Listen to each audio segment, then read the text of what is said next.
Prove that some of n positive integers equal to n into n plus 1 by 2 అని prove చేయాలి. అయితే దీన్ని మనం జామెట్రీని యూజ్ చేసి ఈ విధంగా ఈజీగా ప్రూవ్ చేయొచ్చు చూద్దాం. ముందుగా మనం యూనిట్ స్క్వేర్ తీసుకుందాం. యూనిట్ స్క్వేర్ అంటే 1 యూనిట్ సైడ్ ఉన్నటువంటి స్క్వేర్.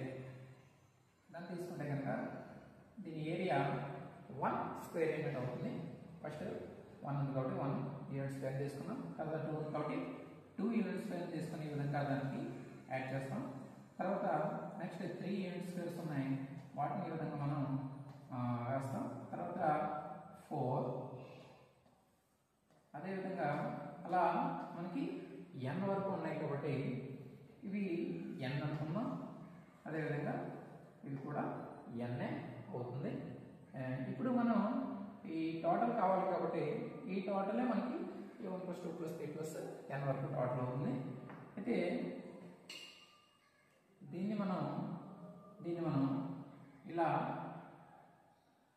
ఒక ట్రయాంగిల్ని డ్రా చేస్తే కనుక అది రైట్ యాంగిల్ ట్రయాంగిల్ అవుతుంది. మనకి area of the right angle triangle తెలుసు, half into base into height కాబట్టి n ఇంటూ n అవుతుంది, n²/2 అవుతుంది.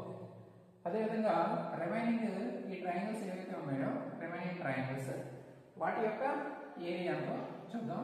అయితే దీని యొక్క ఏరియా 1 యూనిట్ కాబట్టి అందులో హాఫ్ ఉంటుంది కాబట్టి ఇది ఈ ట్రయాంగిల్ ఏదైతే ట్రయాంగిల్స్ ఉన్నాయో రిమైనింగ్ దాని ఏరియా 1/2 అవుతుంది. ఇలా 1/2 1/2 1/2 అలా ఎన్ని ఉంటాయి మనకి n ఉంటాయి కాబట్టి వాటి ఏరియా ఏమవుతుందంటే n into 1/2 that equal to n/2 అవుతుంది. ఇప్పుడు మనకి టోటల్ ఏరియా కావాలి కాబట్టి టోటల్ ఏరియా సమ్ అవుతుంది కాబట్టి ఈ రెండింటిని మనం యాడ్ చేసేస్తాం. అంటే n²/2 ప్లస్ n/2 ఈ రెండింటిలో మనకి కామన్ గా n/2 ఉంది. n/2 కామన్ తీస్తే ఇక్కడ మనకి n ఉంటుంది, ప్లస్ ఇక్కడ n/2 కామన్ తీస్తే 1 ఉంటుంది.